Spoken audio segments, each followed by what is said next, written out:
Welcome everybody. My name is Patricia and I'm with the Workers Defense Project. I'm the Workplace Justice Coordinator. And I want to thank you all for being here today. When we go to work hard, and fulfill our job responsibilities, do we all expect to get paid at the end of the day? Yeah, everybody does. We all have that expectation. And that's exactly what a group of construction workers expected when they went to build this luxury condos that you see behind me. Between February and June of last year, a group of workers built this building and the high-rise 21 Rio building in West Campus. These men performed stucco work and perfecting the exterior facade of luxury living. They worked 6 days, often more than 60 hours a week with no rest breaks. Although they worked hard and did honest work, they did not receive fair compensation for their work. Oftentimes, they were shorted on their wages and never received overtime pay. After a scaffold collapsed in June of last year at the 21 Rio site and 3 of their co-workers died, these workers were not paid their last few weeks of work. Imagine risking your life every day on the job and then not being paid for your work. Just think about the hardships that you'd have to endure if you didn't get that paycheck that you depend on. Would you put up with it? No, and neither did these men. They decided to stand up for their rights and demand that they get paid. After more than a year of negotiating a settlement with the contractors and owners of Gables and 21 Rio, the workers, along with the Workers Defense Project, have decided to file a class action lawsuit in federal court to recover their wages. We've been left with no other recourse, since it seems that no one wants to take responsibility since these buildings have already been completed and people are already living in them. Condos are being bought, apartments are being rented, people are making money. However, these workers who built these buildings have still not been paid. We're here to support these workers, to recover their wages, because they did their job and they deserve to get paid. It's just that simple. We can see that this is an unfortunate situation and how not getting paid can affect the lives of hardworking people. Unfortunately, this is not just an isolated case, and this is the way the work is done in the construction industry. Violations of labor law, violations of safety protections, discrimination, verbal abuse, and that's just the way things are done. But we're here to focus and to make sure that these workers get paid. I also want to introduce Eligio Cruz. He was a worker that built this building that you see behind me in 21 Rio, and he's going to tell you a little bit about his experience. Buenos días, mi nombre es Eligio Cruz. Good morning, my name is Eligio Cruz. Yo trabajé aquí en Park Plaza y 21 Rio. I worked here at Park Plaza and at 21 Rio. I didn't receive my just pay, and it wasn't only me, it was also my 21 coworkers. They still owe us, in total, $120,000. 3 years ago, 3 of our coworkers were working at 21 Rio. They were working and putting cement and stucco on the building when the scaffolding fell, and they fell 11 stories to their deaths. And no one wants to take responsibility for the deaths or for the payments, the back wages were owed. We only want that they pay us the money that they owe us and that there is justice in these jobs. We would like to ask these construction companies and developers to work closely with Workers Defense Project to improve these working conditions in the construction industry. Muchas gracias. I now want to introduce Craig Dietz. He's the attorney that is helping these workers file a class action lawsuit.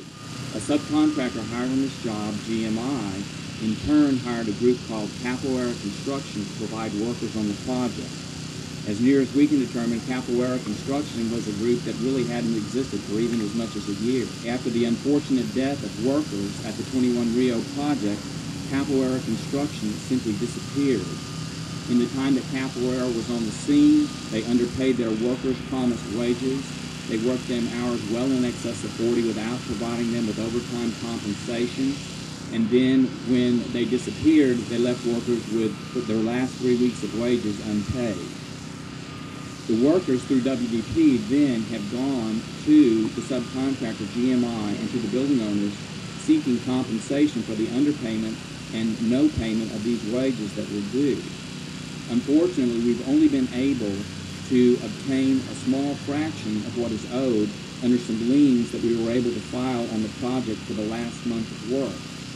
Having no recourse, we're therefore filing suit under the Fair Labor Standards Act under what's called the joint employer theory. The theory asks the question between the workers who did the work and the person who employed Capoera and put them on the scene, who should bear the responsibility when Capoera turns out to be an undependable employer?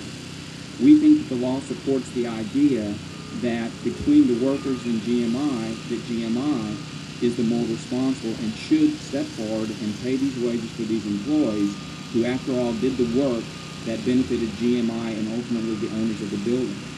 We're therefore filing suit in federal court under the FLSA, the Fair Labor Standards Act, seeking that compensation back on behalf of the workers. The fight doesn't end here. We will continue to put pressure on GMI to do the right thing. We'll continue on with our lawsuit. We will not stop until these workers are paid all the wages that they're owed until we have justice. We'd like to close with a cheer that we have, and I'm going to ask that everybody participate. What do we want? Justice! When do we want it? Now! What do we want? Justice! When do we want it? Now! What do we want? Justice! When do we want it? Now! When do we want it? Now! When do we want it? Now! Woo! Thank you. My name is Patricia Zavala, and I'm the Workplace Justice Coordinator for the Workers' Defense Project. At Workers' Defense Project, what we do is empower low-wage workers to defend their rights in the workplace, and we educate them about what their rights are so that they can stand up for themselves and really be the leaders of their own change. We believe that the people that are directly affected by the problems are the ones that need to be the leaders of their social change, and we support them in doing that.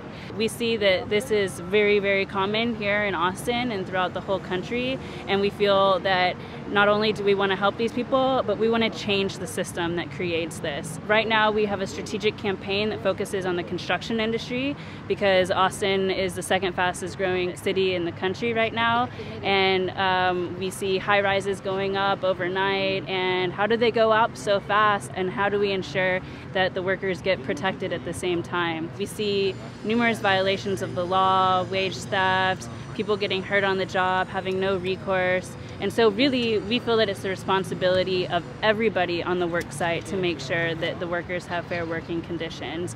From the top down, the property owners, the developers, the contractors, the subcontractors, everybody needs to step up to the plate and make sure that there's fair working conditions on the work site. And we want to work with the general contractors and property owners to better the conditions and raise the playing field. Sometimes, because of the deadlines that the construction industry has and they want to hurry up and get the project done, the supervisors tell them, oh, don't worry, just get back to work. Keep working. They keep working, and then terrible accidents happen like we saw at 21 Rio. What we want is to create an open pipeline so that they can be able to go and address these concerns directly with the general contractors, directly with the property owners, and have it all laid out in the contract that these violations will not occur. Right now, all of those safety protections are not even taken into consideration. We feel that they should be, and people should develop contracts that take into consideration the safety measures and ensuring that people get paid fairly. You shouldn't be afraid to speak up. There are legal protections against retaliation, and if they decide to speak up and defend their rights, that they have a community of supporters there to support them. It's about being organized, being unified, and really having strength in numbers in a community to help support these workers in defending their rights. They know that we're here. We've been trying for over a year and a half to reach a settlement agreement with them. Nobody wants to step up and take responsibility. They know that we are doing this because we've given them plenty of opportunities to resolve this through friendly negotiation. And this is our last option to see that these workers receive their money that they worked for. They worked really hard to build these buildings, and it's just not fair that they didn't get paid. They did honest work, and they should receive honest pay. People on the streets are dying. Yeah, man. We must come together, fight oppression and put the pressure on the system that tries to diss us.